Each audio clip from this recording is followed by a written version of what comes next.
Robert Stocks. Robert Stocks. Está no ar o programa George Robert Stocks. Meu convidado de hoje é um diretor e roteirista que tem uma vasta experiência em cinema e TV, tanto nacionalmente e internacionalmente.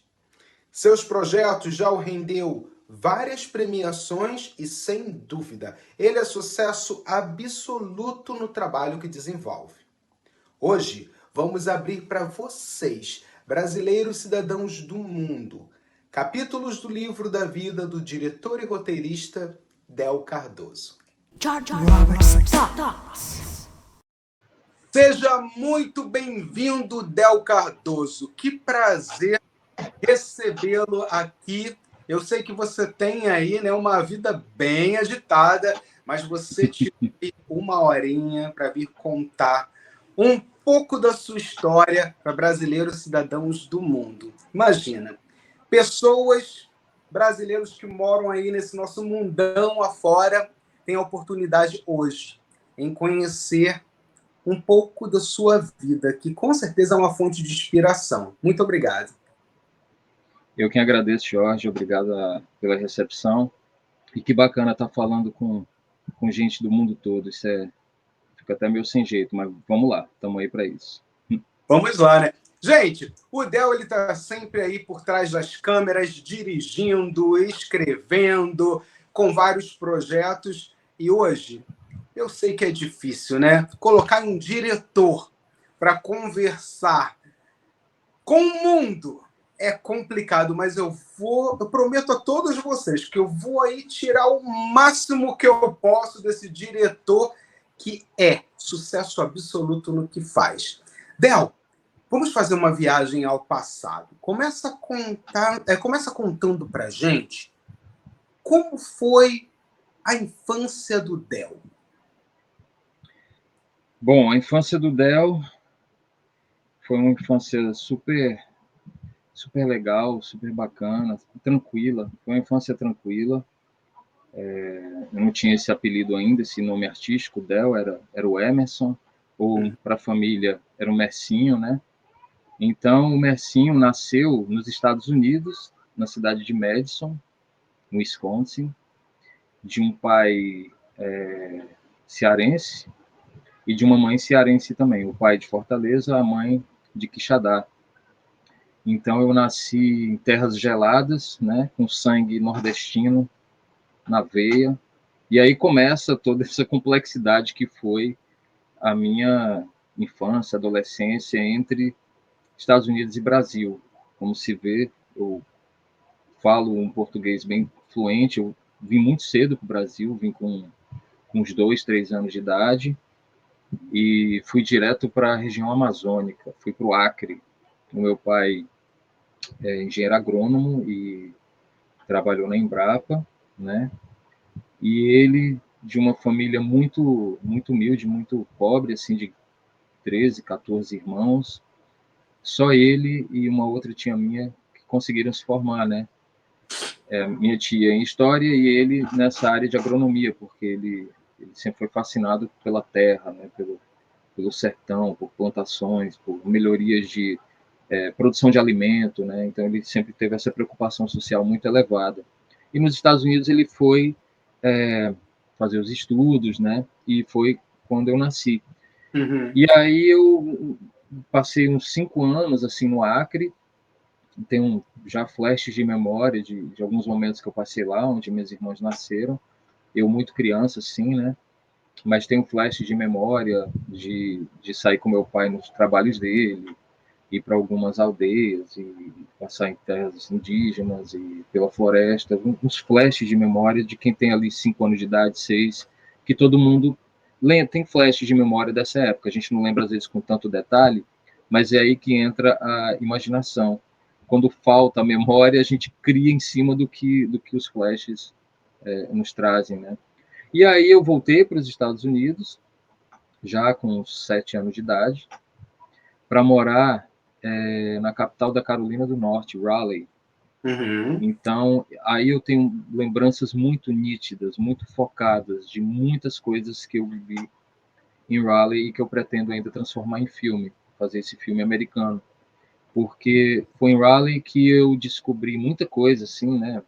10 anos de idade, minha infância, muitas brincadeiras e coisas sérias que a gente também vai começando a descobrir. Por exemplo, a gente morava num bairro predominantemente negro e latino, em Uhum. Raleigh, né, nos arredores da cidade, e foi aonde eu pela primeira vez pude perceber a questão do racismo, né, que ficou muito marcado para mim, foi nessa cidade. Então, isso veio depois, né, fica no nosso inconsciente e depois, né, a gente é adulto, na nossa arte, isso acaba chegando, isso acaba afetando um pouco a nossa arte. Mas foi um momento bacana, um momento de um amadurecimento muito rápido para uma criança de 9, 10 anos, né, 11. Eu voltei para o Brasil, acho que com 11 ou 12. E aí, de novo, né, nessas andanças, a gente foi morar muito tempo em Goiânia, onde eu queria me tornar um jogador de futebol. Então, eu treinei no Vila Nova, cheguei a treinar no Goiás, isso com 14, 15 anos. Eu estou fazendo uma pincelada rápida aí na minha infância, tá? Uhum. E sempre vindo da Fortaleza. Fortaleza é a terra do meu pai, né? Praticamente a terra da minha mãe, que veio para cá muito cedo. Fortaleza era para mim a cidade das férias. Então eu sempre tive um carinho muito grande. Fortaleza era a cidade das férias. Então a gente fazia de tudo para que no meio do ano ou no final do ano, de 2 em 2 anos, a gente viesse para a cidade onde eu moro hoje, Fortaleza, né? Então era como se eu fosse daqui, mas por tabela, entendeu? Entendo. E aqui, eu só vim me fixar aqui já em 1995, eu já tinha uns 18 anos, e é daqui que eu digo que sou. Eu sempre digo que sou de Fortaleza pela identificação, pelo carinho, pela família, pelos amigos.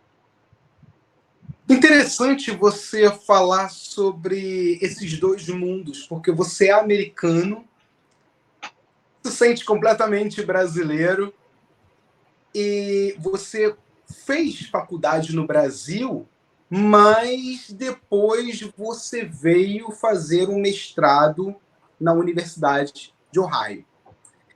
Nesse momento, né, nessa transição, o Del ainda o Emerson, né, ainda era o Emerson, Uhum. muito jovem, era confuso na sua cabeça ver essa diferença geográfica, cultural, linguística? Como era para você nessa época?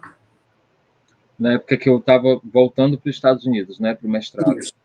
Olha, George, foi um choque, porque a última vez que eu tinha estado aí, nos Estados Unidos, eu tinha 12 anos, assim.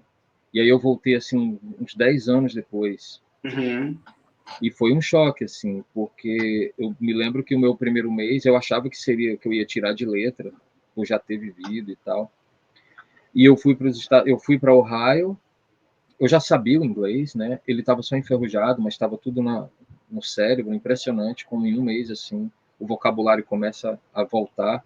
Mas eu já sabia inglês, afinal de contas eu já tinha estudado, né? Nos Estados Unidos, eu tinha passado mais de 3 anos, uns 4 anos nos Estados Unidos, ainda na infância, em fase de escola, né?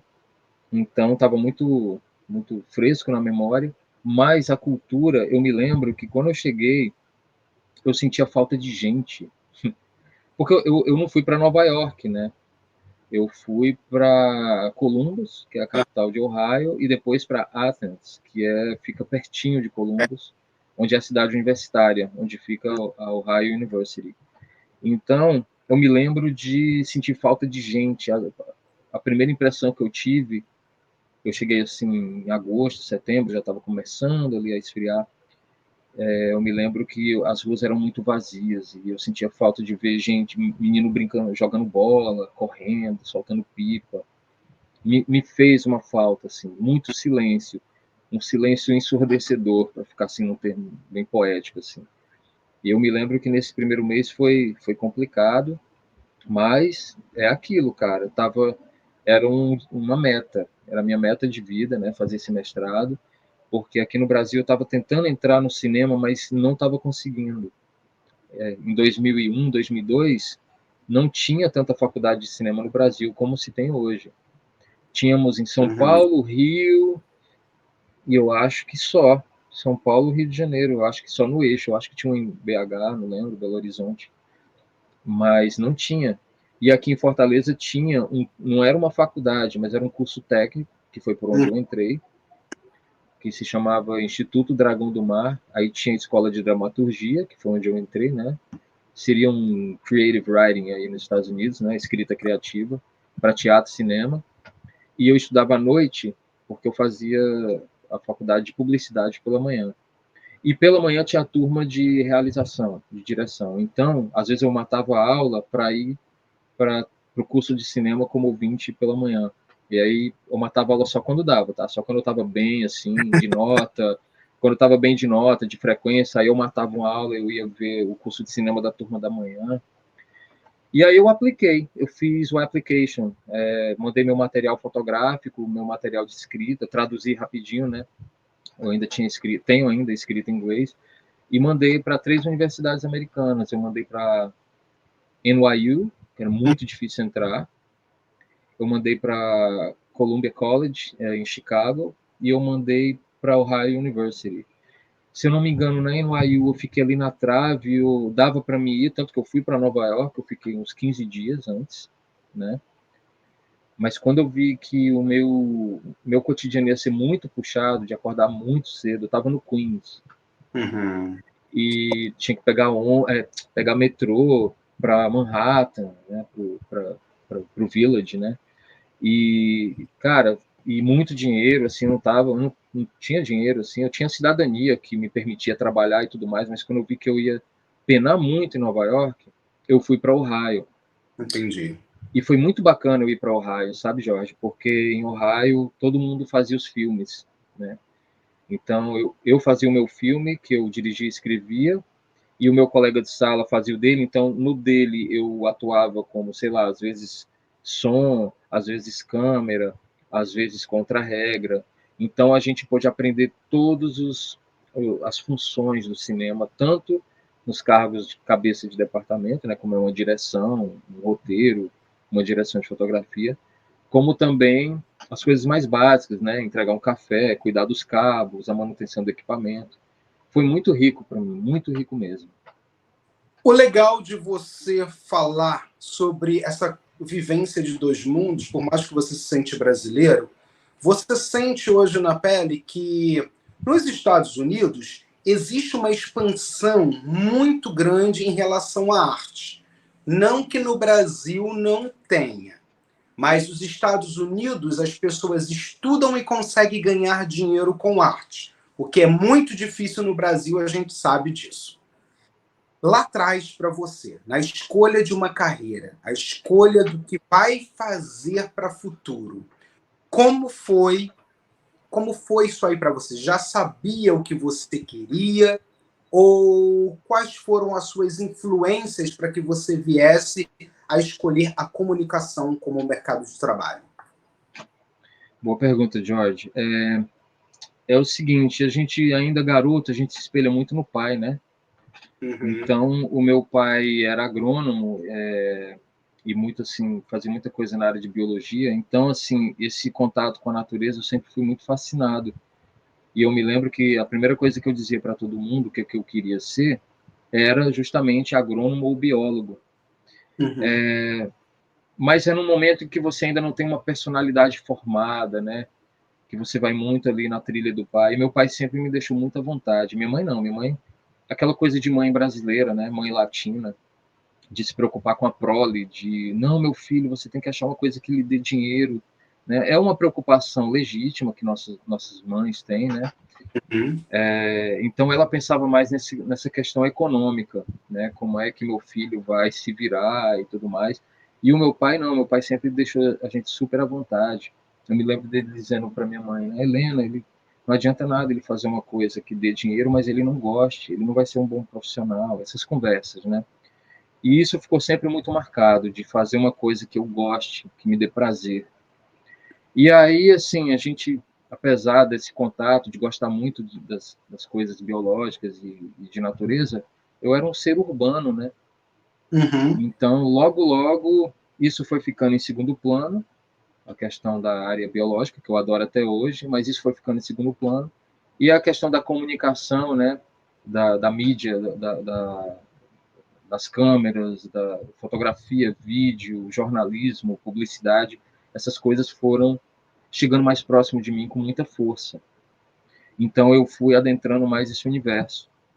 Eu me lembro que eu fiz vestibular para direito e eu fiquei ali nos classificáveis e eu tinha chance se eu fosse, né? Mas eu não quis ir porque eu fiquei com medo de entrar no direito, assim.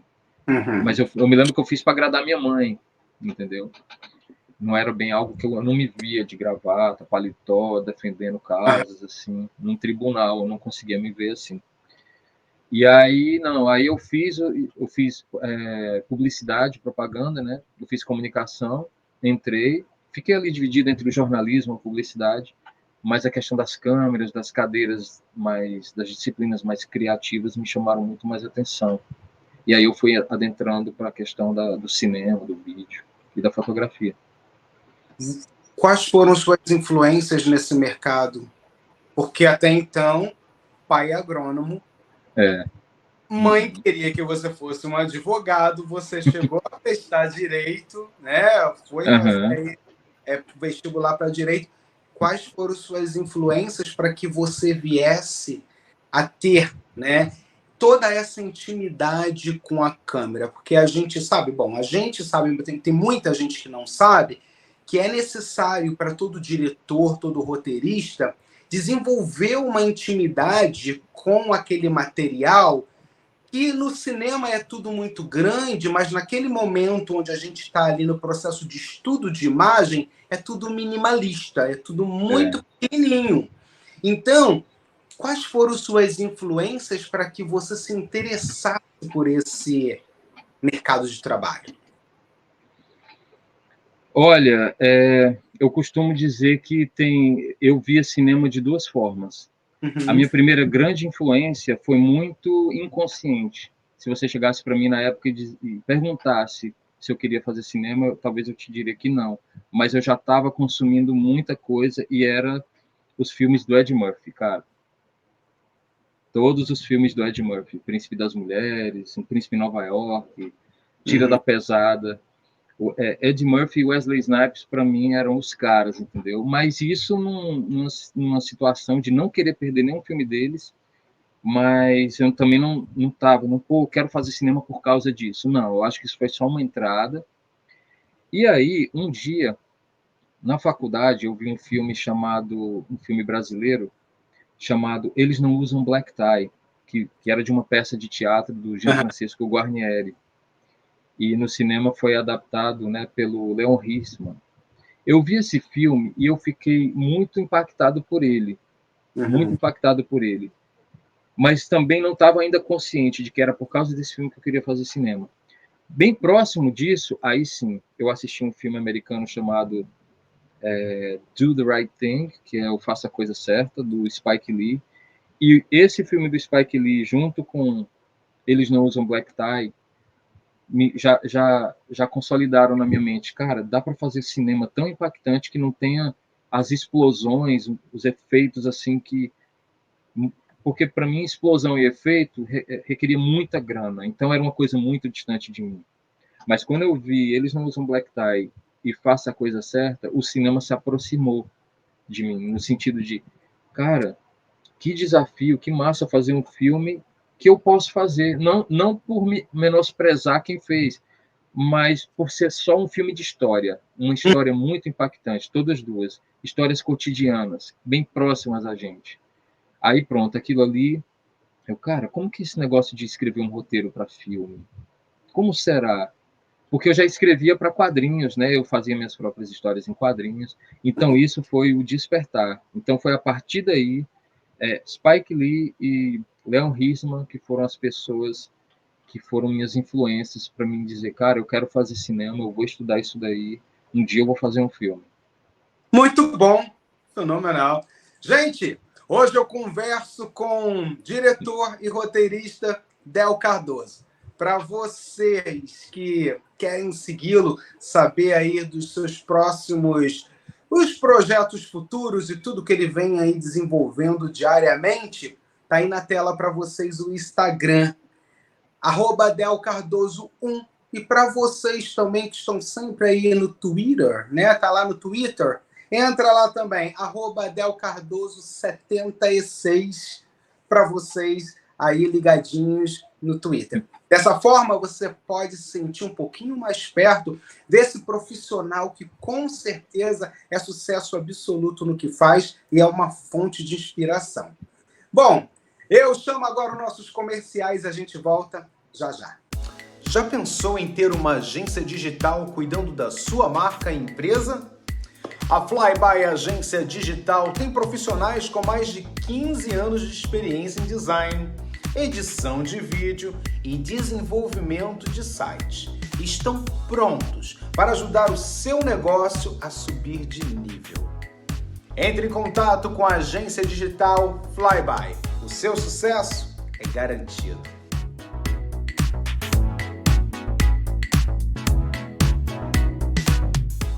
Bem-vindos à barbearia do Carioca.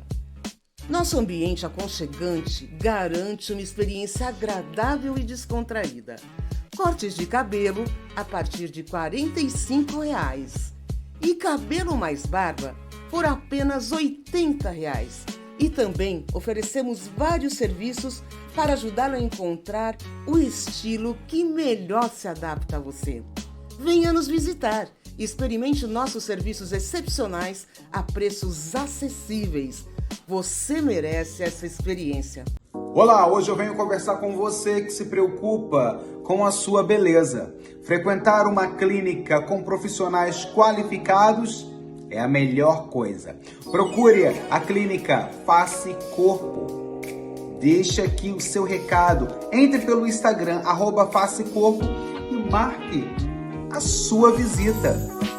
Lá você vai ter a oportunidade em conhecer toda a linha de tratamento que eles te oferecem. E o melhor, gente, nada melhor do que estar de bem com a vida e sair se amando mais. É por isso que eu, apresentador George Roberts, recomendo a clínica Face Corpo. A minha, a sua, a nossa clínica da beleza. George Roberts Talks. Estamos de volta e hoje eu converso com o roteirista e diretor Del Cardoso. Esse homem que desenvolveu tantos trabalhos e ainda tem tantos projetos pela frente. Gente, seus projetos são tão bem feitos, é feito com tanto amor, com tanta vontade, que o rendeu, né? Esses projetos os rendeu premiações também. Como é bom. Mesmo por trás das câmeras, ele teve a oportunidade em falar para outras pessoas e até mesmo para um elenco inteiro de como é desenvolver e colocar na tela do cinema bons projetos. Então, Del, a sua vinda para os Estados Unidos, né? A gente sabe que você fez faculdade no Brasil e você sentiu na pele a diferença de ensino. Brasil, Estados Unidos, mesmo você sendo americano, mas você estava um bom tempo no Brasil, e esse desenrolar do Brasil, que a gente até acha que é fácil, e a gente se pega numa situação que é muito difícil, porque é um mercado muito competitivo, e ali você veio para Escola de Cinema da Ohio University. Como foi isso aí para você? Esse período de 2002 até 2005, dentro de um outro mercado, um idioma que é seu, mas também não é seu, porque você se sente brasileiro, mas ele é seu porque você é americano. Como é que foi isso aí para você? Cara, foi hoje, falando por hoje, foi uma experiência fantástica, com altos e baixos, igual a qualquer experiência, né? Igual a tudo na vida, tem seus altos e baixos. Tudo que tem altos e baixos, você pensa em desistir, não tem como, tem aquele momento ali que fica, meu irmão, vou cair fora. Mas, cara, resista, né? Então, tinha alguma coisa dizendo, cara, fique, o mais difícil já está acontecendo. Você está aqui, você está estudando, você está num lugar que, entre aspas, né, não é seu, no sentido de que, tudo bem, eu nasci nos Estados Unidos, foi muito bacana, porque eu pude trabalhar, eu pude fazer algumas coisas, né? Embora fossem trabalhos também que dão a brasileiros, né, que dão a pessoas imigrantes, né? Mas foi trabalho, consegui trabalhar de boa, né, para manter ali os primeiros 6 meses, digamos assim, porque depois eu já fui trabalhar dentro da universidade, aí já foi tudo às mil maravilhas, eu não precisava correr de um ponto para outro, né? Então foi muito bacana, sabe? O começo, aquela relação, né, de adaptação, de pô, o que que eu vou trabalhar, o que que eu vou fazer enquanto não começa as aulas, e quando começar, o que que eu vou estar fazendo, né? Então, eu me lembro de começar a juntar meu dinheirinho, né? Começar a pagar ali o aluguel. Eu estava recém-casado com Maíra, que hoje mora ainda nos Estados Unidos. Maíra é brasileira, né? Mora em Orlando. Então hoje a gente é muito amigo. Então a gente tinha cada um sua responsabilidade. Eu cheguei só depois que ela veio, depois assim de uns 6 meses, depois que ela veio. Mas foi ralação, cara, ralação no começo. E quando começou o curso, eu estava no melhor dos mundos, cara, porque eu estava estudando uma coisa que eu amava, Aham. que era muito difícil eu conseguir no Brasil, muito difícil. Eu sou um privilegiado por 2 motivos. Primeiro, por ter sido uma primeira geração, digamos assim, do meu pai ter condição, né? O meu pai, ele era servidor público, ele tinha passado no concurso, então eu tinha essa opção de estudar artes, que não é uma opção para quem está ali no desespero, né? Se você Uhum. parar para pensar, o meu pai jamais poderia ter pensado em estudar artes na situação que ele estava. Então, eu sou ciente, né, desse privilégio que eu tive ali, e também de ter nascido nos Estados Unidos e ter aproveitado isso para voltar. Embora eu me sinta brasileiro, embora eu seja brasileiro de pai e mãe, de família, né? Não tem ninguém da minha família que seja americano. São famílias humildes, assim, né? De gente trabalhadora e tudo. E que, por um acaso da vida, né? Pelo esforço do meu pai de ter estudado, de ter conseguido essa bolsa nos Estados Unidos, eu nasci aí. Então, facilitou muito para mim de eu conseguir trabalhar e de conhecer muitos amigos assim para trabalhar. Trabalhei em bares, né, bartender, trabalhei em algumas construções só na parte de acabamento e tal, mas era um dinheirinho que eu, por exemplo, eu consegui comprar um carro, né? Aham. E o que é muito difícil no Brasil, né? É muito difícil. Então eu me sentia muito privilegiado de estar estudando uma coisa que eu amava. Eu não estava acreditando ainda que eu estava numa situação maravilhosa de conhecer gente do mundo inteiro, né? De conhecer, já enquanto adulto, conhecer de fato como é o modo de vida americano, que para mim tem seus prós e contras, mas é pragmático, funciona ali, né? E, e aí, cara, quando eu fiz o meu primeiro filme, que a gente fazia um filme por ano, Uhum. eu tava realizado, cara. Era um filme com alguns erros e tal, mas mesmo assim, eu estava extremamente realizado e fazendo, assim, por isso eu sou muito grato. Eu sou muito mais de agradecer do que reclamar, entendeu? Muito bom. Gente, para que vocês consigam aí, né, entender um pouquinho do que ele já desenvolveu. Em 2004, aqui ainda nos Estados Unidos, ele trouxe para o mercado, né, roteiro e direção dele, Level Orange. Em 2005, Assentamento Maceió, que foi um documentário entre Brasil e Estados Unidos, onde ele pôde aí mostrar para vocês um pouquinho, né, da vertente de que cada país segue. 2006, Porto de Jangadas, também mostrando aí um pouco de Brasil e Estados Unidos.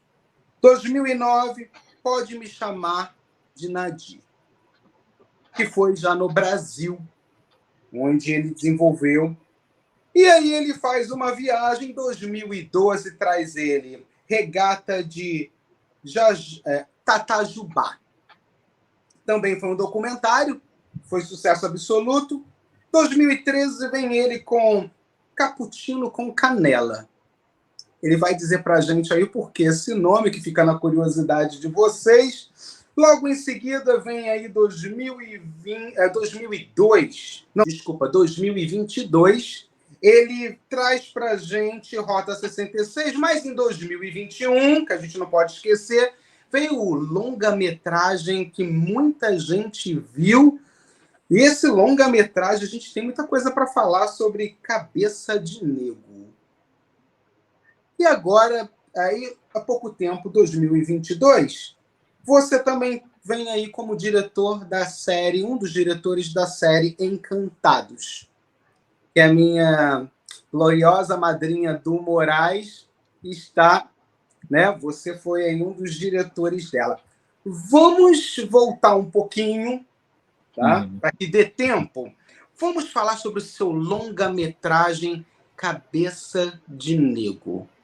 Porque o nome, como surgiu aí a ideia e transformar isso aí num longa-metragem. Como foi para você? Cabeça de Negro foi um sonho. Foi um sonho. Ele surge lá atrás. Ele surge em 2015, os primeiros rabiscos dele, né, as primeiras ideias ali soltas no caderno. E foi um sonho porque foi meu primeiro longa-metragem. Afinal de contas, eu já estava estudando desde 2002 ali, estava estudando cinema, estudei nos Estados Unidos. Foi uma aposta, sabe? Foi uma aposta que eu fiz.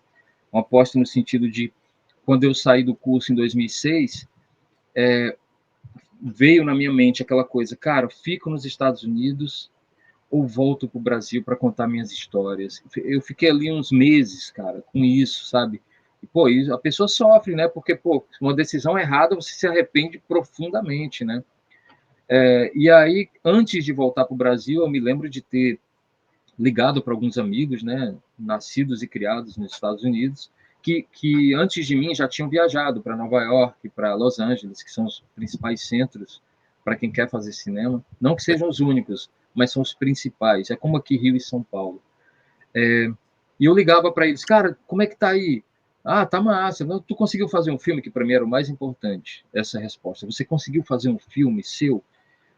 Não, cara, ainda não, estou aqui na batalha, mas eu estou trabalhando bem, estou trabalhando num estúdio, eu estou fazendo isso e aquilo. E muita gente ia me dando respostas parecidas, sabe? E aí eu fiquei pensando, cara, eu quero muito fazer um filme. Eu preciso fazer um filme. Eu não estudei para trabalhar fazendo qualquer outra coisa. Eu podia fazer qualquer outra coisa, mas tendo em mente, o meu goal era fazer um filme. E aí eu pensei, cara, no Brasil está tendo muito edital. Ali era 2006, né? Está tendo muito edital de artes. Eu conheço pessoas lá que estão fazendo seus primeiros curtas-metragens. Cara, eu vou voltar para o Brasil, eu vou arriscar, porque eu acho que eu voltando eu consigo fazer um filme mais rápido. Era o que eu tinha na mente. E aí eu voltei em 2006, escrevi, produzi e dirigi meu primeiro curta. Foi o meu primeiro filme feito sem faculdade, né? Você pode me chamar de Nadir. Fiz alguns documentários, fiz uma outra ficção e o Cabeça de Negro veio como meu primeiro longa-metragem, esse lançado no cinema, lançado em plataformas de streaming. E aí eu posso dizer, Del, você conseguiu a primeira etapa do que era para você conseguir nesse joguinho de videogame. Você passou da primeira fase. Você passou da primeira fase, agora é a segunda. Então, Cabeça de Negro, esse nome, por quê? Porque ele fala é um coming of age, é um filme de amadurecimento, e o que é que tem na cabeça do negro? Era o que eu ficava me perguntando. Aqui em Fortaleza, a gente chama negro, eu mesmo, tipo, a gente fala em primeira pessoa, né? Ou o negro te adora, tipo, eu te adoro. A gente fala muito assim. Então, o que tem na cabeça do negro quando ele está estudando? O que passa na visão de uma pessoa adolescente, uma pessoa preta de periferia? Porque na época eu estava dando muitas aulas em escolas de periferia daqui de Fortaleza e eu estava vendo muita coisa acontecendo, sabe? E aí eu escrevi esse filme como fruto dessa vivência que eu estava tendo. Então, primeiro foi Cabeça de Negro, esse título, depois a produtora achou melhor mudar o nome, a gente mudou para Guerra de Papel, a gente mandou o Guerra de Papel para um edital público, a gente mandou para 3, não passamos em 2, e depois, em 2017, a gente consegue passar num. E aí foi o sucesso daquela série Casa de Papel, não sei se você lembra. Uhum. E aí Patrícia, a gente tem que mudar esse nome de novo. Patrícia é minha produtora, né? Vamos ter que mudar esse nome, vamos voltar para o Cabeça de Negro. A gente voltou para o Cabeça de Negro, e aí o filme, a gente conseguiu esse financiamento, a gente filmou em 2018, aí teve uma crise, né? Uma crise de governo, não saiu dinheiro para terminar o filme, ele já estava filmado, mas precisava ser montado, editado, mixado e tudo mais. E aí, em 2019, sai o dinheiro, né? Por lei teve que sair, saiu. E em 2020 veio a pandemia. Ele é lançado no Festival de Tiradentes, em Minas Gerais, com muitos aplausos, mas veio a pandemia. A gente não podia fazer nada com o filme em 2020. Uhum. E só em outubro de 2021 ele saiu, ele foi licenciado para a Globoplay. A Globoplay viu, já em Tiradentes, me procurou e querendo colocar na sua plataforma. Isso abriu portas para mim fazer esse trabalho na Globo, que foi Encantados. Muito bom. Que legal. É muito complicado, é muito legal o que você está falando, né? Porque dá também assim, ideias para quem está estudando o mercado do cinema. E também você está mostrando para as pessoas que nada é tão fácil quanto a gente imagina. É muita pesquisa, é muito estudo, é muito trabalho, e até mesmo, às vezes, é tanto trabalho primeiro que a recompensa você vai ver só lá na frente. Total. Né? E é muito complicado. Tudo muito complicado. A pergunta que não quer calar. Quando você viu o seu filme em estreia e logo após isso já te rendendo as nomeações, premiações, como foi para aquele menino nascido nos Estados Unidos, mas correndo nas ruas do Brasil? Como foi aí na tua cabeça, né? Passa um filme na sua cabeça de tudo aquilo que você passou e essa entrega e essa realização. Como foi aquele momento para você? Para mim foi de encher os olhos, sabe, Jorge? Em Tiradentes, quando todo mundo estava de pé aplaudindo, caiu a ficha. Eu comecei a chorar sem nenhum motivo, sabe? Uhum. A gente sabe o motivo, mas na hora eu não sabia por que eu estava chorando. E aí eu me lembro, ainda estava tudo escuro e eu assim, abaixado, chorando muito, que nem uma criança. Eu acho que foi uma espécie de um desabafo por tudo isso que você está falando, né? E aí, quando ele é lançado nacionalmente, né, que a gente fez uma festa no cinema daqui de Fortaleza, mas ele estava sendo lançado em 8 capitais, eu voltei a sentir isso. Aquela sensação de, cara, nada foi em vão, nada. Até os baixos, né, dos altos e baixos, até os momentos de baixa, foram fundamentais para que eu aprendesse, né? Então, tem gente que encara o momento de baixa como, pô, nada dá certo para mim. E tem gente que encara como, cara, tá bom, aprendi, isso eu não faço mais, agora eu sei que isso eu tenho que evitar. Então, é como você encara esses momentos de baixa, né? Então, eu encarei assim, dessa forma, porque eu me lembro, sabe, Jorge, de piadas, assim, aqui no Brasil, sabe, o Del é o cara dos projetos, ele tá sempre com um projeto, ninguém nunca vê esses projetos. Então, assim, porque faltava essa projeção, né, de ir para o cinema, de ir para uma Globoplay. Eu era o cara dos projetos que nunca saía. Então, assim, quando saiu, eu fiquei muito feliz, mas muito feliz mesmo, assim, das pessoas poderem ver que eu estava trabalhando, que sempre eu estive trabalhando, sempre. Em nenhum momento eu parei de trabalhar e de acreditar. E para você que está escutando, que está com aquele projeto, seja lá qual for, né, na vida, seja nas artes, seja na engenharia, seja lá o que for, e que ainda não está acontecendo, cara, lembre-se disso que eu estou falando. Calma, se você continuar trabalhando, vai vir, vai acontecer. O trabalho, ele é a parte silenciosa, que ninguém está vendo ali, às vezes as pessoas não reconhecem naquele momento. Mas uma hora que você começa a ser reconhecido, que alguém te recomenda, Verdade. que uma pessoa de nome, pô, cara, esse fulano é bom, fulano sabe fazer isso. Isso já são reconhecimentos. Isso já é fruto. Então, os gringos falam, né? Count your blessings, né? Tipo, conte suas bênçãos, né? Aprenda a reconhecer essas pequenas bênçãos, assim, que na verdade bênção não é bênção, não é, tanto faz pequeno ou grande, é bênção, né? Pois é, e outra coisa também que eles falam, né? Ao acreditar, eles sempre falam isso. The sky is the limit. Exatamente. O céu é o limite. O céu é o limite.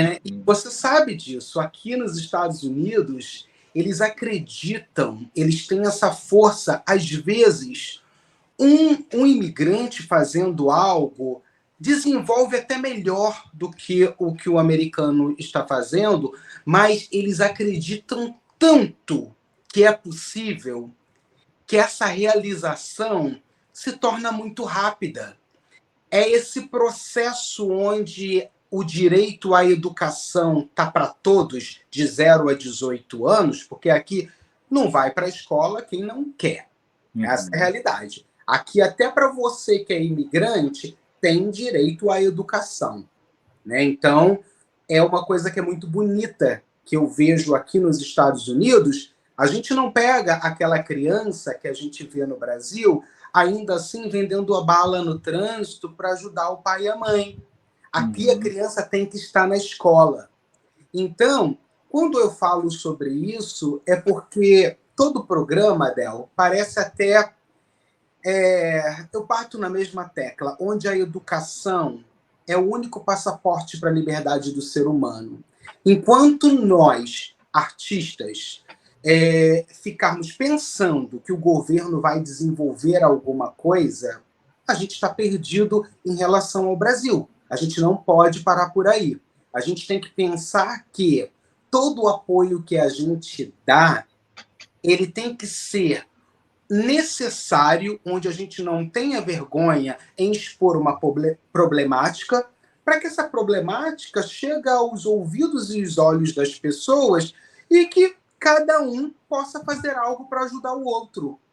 E o que a gente vê, você sabe, você foi nascido aqui, você veio estudar aqui, onde, mesmo sendo uma sociedade um pouco individualista, porque não se mete na vida de ninguém, eles respeitam o outro como o outro é. Então, existe também esse processo educativo, né?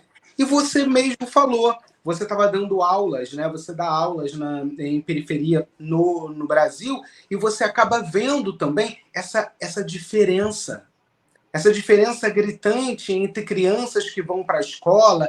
De repente, elas só vão para a escola porque dentro de uma escola pública, de repente, elas vão ter uma merenda, em casa está faltando.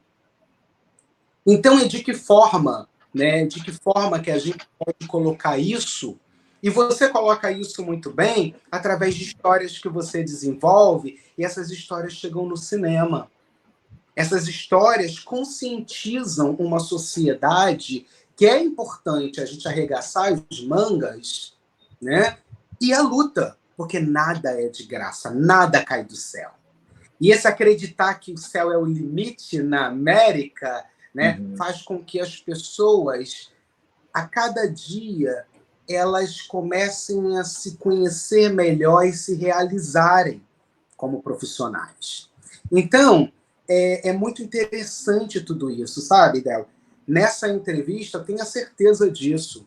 Você, ao contar um pouco da diferença do Brasil e Estados Unidos, com certeza você está conseguindo já a trazer a mente das pessoas, né, a elas pensarem a uma coisa: vale a pena viver no seu país desde que você tenha uma educação, desde que você saiba não só a educação acadêmica, mas também uma educação financeira, porque a gente sabe que o dinheiro é a mola do mundo.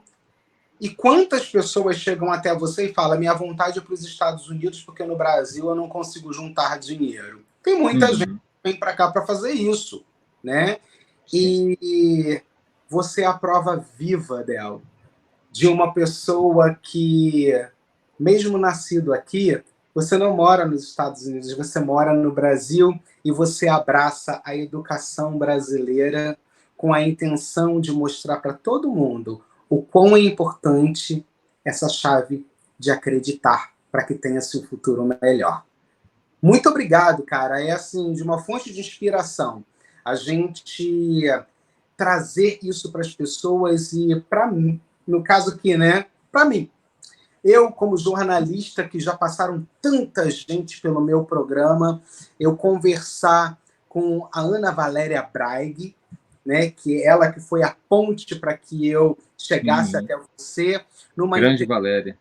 Né, Grande Valéria, também uma educadora que acredita que a arte salva, ela e o esposo, e dão total apoio para 2 jovens que estão aí desenvolvendo um trabalho excelente no mundo do cinema.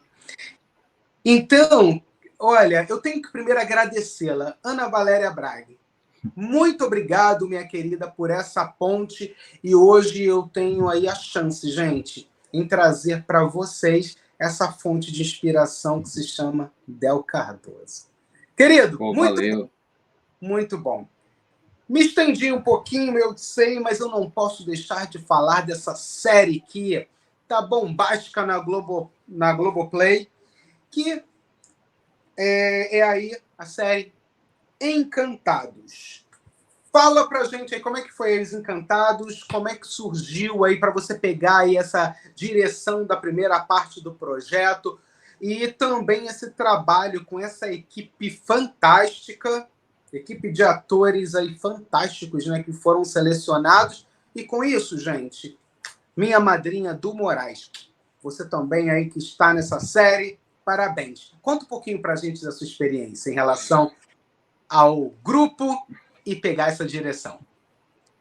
Bom, primeiramente eu quero mandar um beijo para a dona Du, um beijão aí para a dona Neuza Borges, para todo mundo, Vilma Mello, Luiz Miranda, Tony Ramos, cara, todo mundo, né, Dandara Mariana, Ramile, enfim, todo mundo, sem exceções, Digão Ribeiro, vocês estão no coração, gente, vocês me acolheram muito bem aí na Globo, foi uma experiência fantástica, uma experiência que eu sempre quis, cara, eu sempre quis ter uma experiência na maior emissora do país, na América Latina, né, ver a cidade cenográfica, ver como é que funciona aquilo ali, aquela fábrica de sonhos, né, eu imagino que em Hollywood dos anos 40, 50, até 70, assim, eu imagino que tenha sido, assim, daquela mesma vibe ali, né, máquinas, assim, de produção de dramaturgia, de filmes, séries, novelas e etc. Então, para mim, foi riquíssimo. O convite me surgiu a partir do Cabeça de Negro, né, os estúdios Globo, em suas políticas internas, estão agregando cada vez mais minorias, né? População LGBTQIA+, população preta, indígena. E aí falaram para mim dessa série, que era uma série de subúrbio, criado pela Renatinha e pela Thaís, né? Que de um núcleo familiar que se passava assim, que eram donos, né, herdeiros de um mercadinho de bairro, de subúrbio, no Meia, numa região chamada Encantados, e que esse mercadinho, à noite, virava escola de samba. Então, assim, de dia, Vilma Mello era empresária, tomava conta da parte empresarial da coisa, e à noite, Luiz Miranda, né, personagem dele, cuidava da parte do samba. Então, me fizeram esse convite, eu li o roteiro, fiquei encantado pelo roteiro, para fazer o trocadilho com o título, e aí eu fui e participei da direção junto com Naina de Paula e com o diretor artístico Henrique Sauer, com a equipe maravilhosa de fotografia, né, o Henrique Salles, todo mundo, e eu dirigi alguns episódios, algumas cenas de episódios, porque era assim que a gente fazia, né? Então, alguns episódios eu participei diretamente, dirigi Dona Du, Tony Ramos, Luiz Miranda, Augusto Madeira, um abraço pro Gugu, gente boa demais. Enfim, foram 3 meses e meio, 4 meses ali, de muito aprendizado, onde eu pude colocar em prática aquilo que eu estudei, aquilo que eu aprendi, da melhor forma possível. Foi maravilhoso, está sendo maravilhoso. Está no ar aí na Rede Globo Nacional e também no Globoplay. Verdade. Muito bom. É isso aí. Parabéns, parabéns. É sempre bom a gente... Toda semana é sempre bom, né, gente? Eu falo com pessoas que são fonte de inspiração. Pessoas que usam das suas vidas para... Elas abrem o livro da vida delas para brasileiros e cidadãos do mundo. Agora eu vou para um pedacinho do nosso programa na qual ele não sabia, mas eu complete as frases. Eita, vamos lá. Vamos lá, então. Eu Vamos amo. lá. Cinema. Eu não gosto. Falsidade, cara, não gosto. Eu tenho medo. Eu tenho medo de mesquinhez, virar guerra. Meu trabalho é... Desenvolver arte com muito amor. Se eu pudesse mudar algo em minha vida, seria... Nada. Não mudaria Se eu nada. fosse produtor e diretor, roteirista, eu seria... Biólogo, para cuidar do planeta. A arte é... Magia, vida. Eu me defino um homem... Esforçado. Para mim, Deus é... Os pequenos milagres da vida.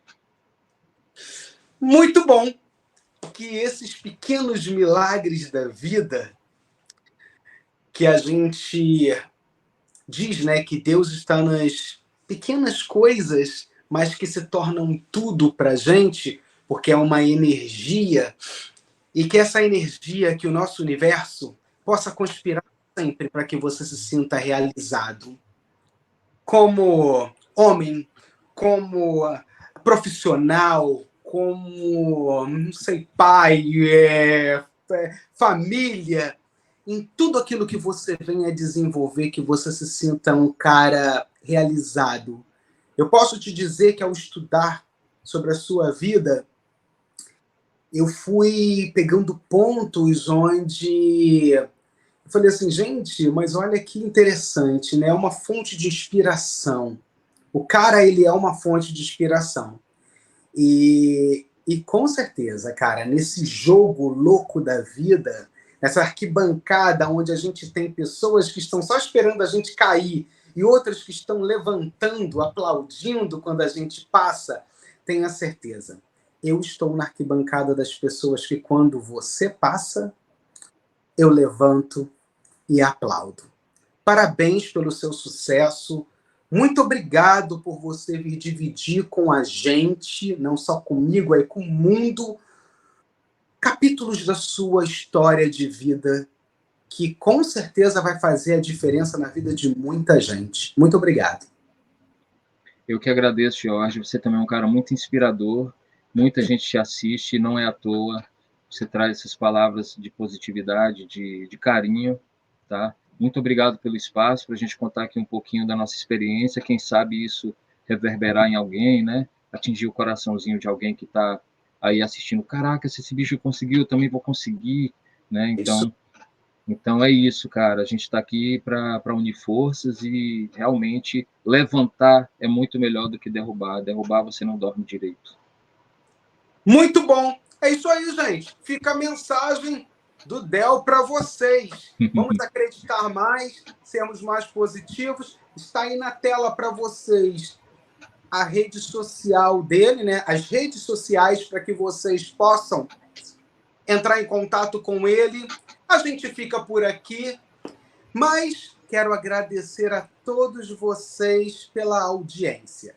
Sem vocês, com certeza, o programa não estaria aí a cada dia crescendo mais e mais e mais e avançando, não só aqui nos Estados Unidos, mas também cruzando aí oceanos e chegando a outros países. Meu muito obrigado pela audiência e eu vejo todos vocês em breve. Até a próxima.